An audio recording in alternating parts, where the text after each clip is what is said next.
Alright, so the immune system. The major function of the immune system is to protect the body from disease and infection. It does so by distinguishing between healthy and unhealthy cells. The immune system protects the body against bacteria, microbes, viruses, toxins, and parasites. The innate immune system, also known as the first line of defense, it has the ability of a multicellular organism to defend itself against an invasion by pathogens. Pathogens get recognized by receptors encoded in the germline, causes an immediate response with little or no memory of prior exposure. Examples are cough reflex, stomach acid, and tears.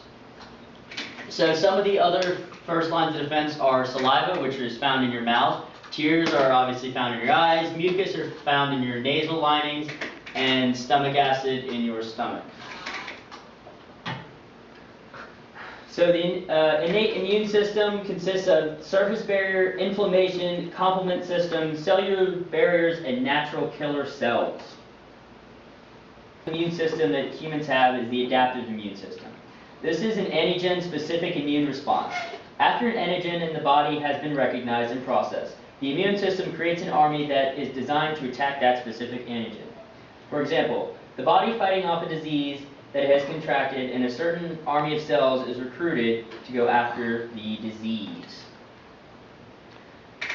The adaptive immune system consists of lymphocytes, T cells, gamma delta cells, immunological memory, passive memory, active memory, and immunization. So this is a diagram of basically how the active immune system works. So here you'll see a T cell recognizing a pathogen through a receptor. And then it will go down to the B cell and kind of have a conversation with it, what type of pathogen this is. And then the B cell will create the antibodies, which will then go attack the other pathogens to help go destroy them. So lymphatic vessels are used to deliver B and T cells to wherever they're needed. The thymus is used to train T cells in order to fight pathogens effectively. The spleen acts as a filter for blood, recycling the old red blood cells. And the appendix serves as a haven for useful bacteria until its illness flushes those bacteria from the rest of the intestines. Otherwise, we don't know much about the appendix. The Peyer's patch is an important part of the immune system which monitors intestinal bacteria populations and prevents the growth of other pathogens in the intestines. Bone marrow is where all blood cells, including most of the immune cells, are created.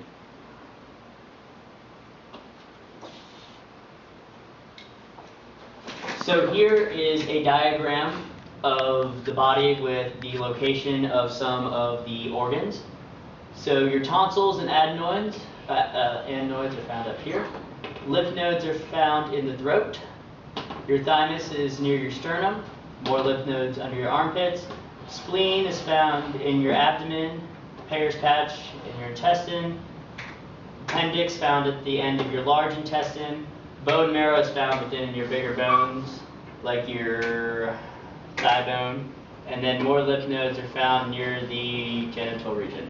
So the thymus, as stated earlier, is used to develop T cells.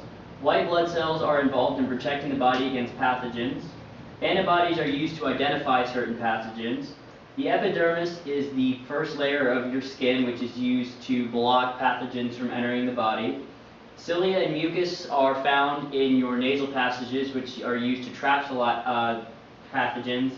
And then saliva washes the pathogens off your teeth and reduces the amount of bacteria in your mouth. There's 3 lines of defenses. The first one is called the surface coverage. This is non-specific physical and chemical barriers such as your skin, your mucus, your saliva that prevent pathogens from entering. Should pathogens enter, the second line of defense, your white blood cells, will attempt to inhibit or destroy pathogens. And then the third line of defense is the specific responses. This is a specific immune mechanism known as antigens. Antigens will trigger the presence of pathogens and foreign objects. So, outbreaks and global disease transmission. Epidemics spread infectious diseases to a very large amount of people in any population in a short period of time. This is caused by increased capability of a microorganism to cause disease, and it is easily susceptible to host. It does not have to be contagious, and it can travel through food and water and animals. Outbreaks are greater than expected occurrences of a disease at a particular time and place. They can affect small or large amounts of people over a large spread of land. So, some examples of diseases are polio.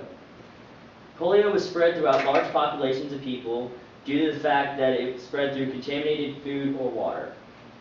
Polio has occurred all over the world, but it was a major epidemic in the early and mid-1900s. In fact, the first reported outbreak in the U.S. was in Louisiana. A vaccine was developed to cure the disease. Patients will show symptoms of fever, sore throat, headache, vomiting, fatigue, pain, muscle weakness, and stiffness throughout the body. Another common disease throughout the world is the HIV or AIDS disease. This disease can affect anyone. The virus attacks the person's immune system. It can be spread through infected blood or body fluids and from a mother to child during pregnancy or breastfeeding. It can take years to detect and even longer for the virus to start weakening your immune system. It has multiple phases, which are primarily infection, clinical latent infection, early symptomatic HIV, and then AIDS. Symptoms of HIV/AIDS include repeated flu symptoms, increased infection, and your immune system gets so weak that common ailments would kill you. To this date, there are no common treatments or cures because the pathogens keep changing forms, which makes it impossible for the body to create antibodies to protect against it. Our third example of a disease is multiple sclerosis. This disease affects the brain and spinal cord and is found more often in women than men. It is caused by damage to the myelin sheath, which is a protective covering that surrounds the nerve cells. This happens when the body's own immune system attacks the nervous system, and it can occur in any area of the brain, optic nerve, and spinal cord. It comes in attacks that can last days, weeks, or even months. Symptoms include problems with coordination, slight tremors, tingling or burning feeling in limbs, and sometimes slurred speech. To this day, there are no known treatments or cures, but we have the ability to slow down the processes. So, vaccinations. Vaccinations are used to protect people from viruses. They are weakened viruses that are introduced to the body. These weakened viruses cause the body to create the antibodies needed to fight off the introduced disease. If the real pathogen ever enters the body, again, the body will be prepared to create the needed antibodies to successfully fight the virus. We use vaccinations because it takes a while for antibodies to be created. With the use of vaccination, it causes the body to be able to respond quicker, creating the needed antibodies to the infection. Some examples of existing vaccinations are the flu vaccinations, HPV vaccination, tuberculosis vaccinations, measles and mumps vaccination, and the polio vaccination. And that's a picture of a person getting a shot, which is a vaccination. So, there are three major body systems that are involved with the immune system. First one is the circulatory system. It acts as a battery and core for many other systems found in the body.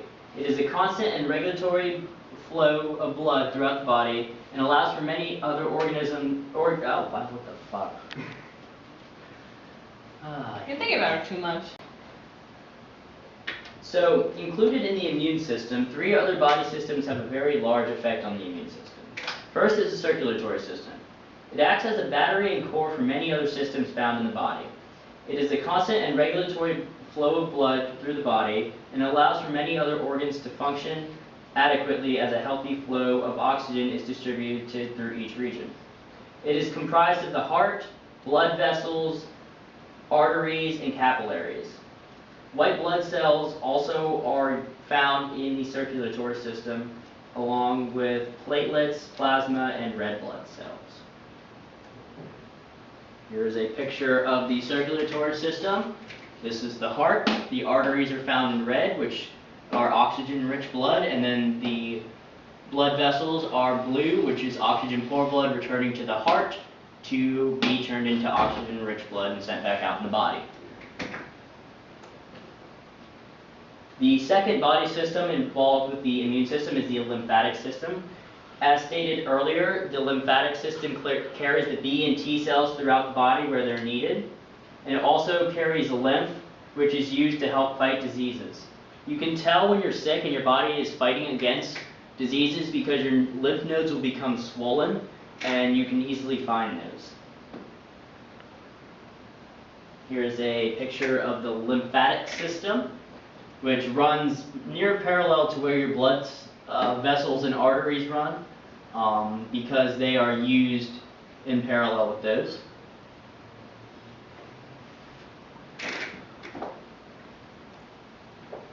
And then finally, we have the integumentary system.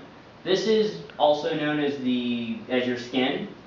It involves your hair, skin, scalp, and other external appendages, and it protects from the loss of heat and water, and also shielding from abrasions and other pathogens. It is also known as the first line of defense. And here is the integumentary system, which involves the 3 layers: your epidermis, your outer layer; your dermis, which is your middle layer, which includes all the blood and tissue; and then you have your hypodermis, which includes more blood, arteries and vessels, along with a fatty layer, and where your hairs are connected to your skin, and sweat glands.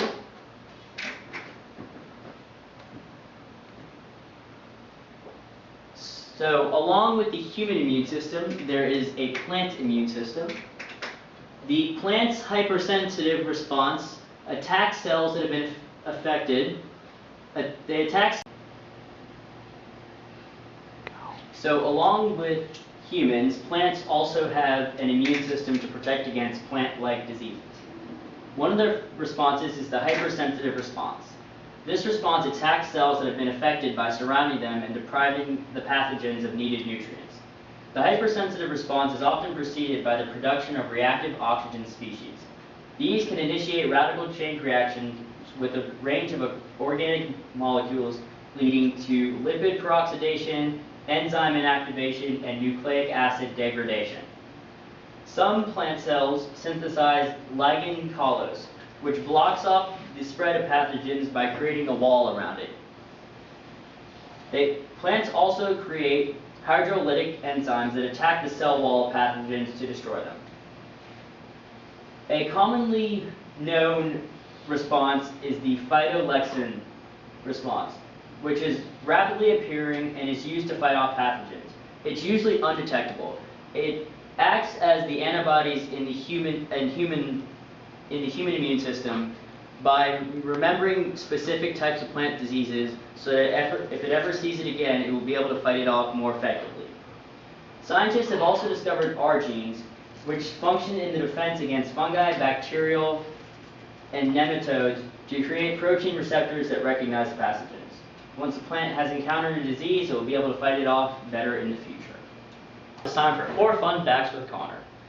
Did you know that 1 in 100,000 births have an immunodeficiency which causes people to live in bubbles? These bubbles are a sanitary area where no pathogens can enter, because if the pathogens enter, it would kill the person. These people are known as bubble boys. Did you know dairy maids helped spark the development of the first vaccine? Did you know that the creation of penicillin was an accident? The doctor who created it had left on vacation, and one of the strains of bacteria he was testing developed into what we know as penicillin. And did you know that people used to think fluid imbalances are what cause diseases, not pathogens? This has been the immune system. Thank you for watching.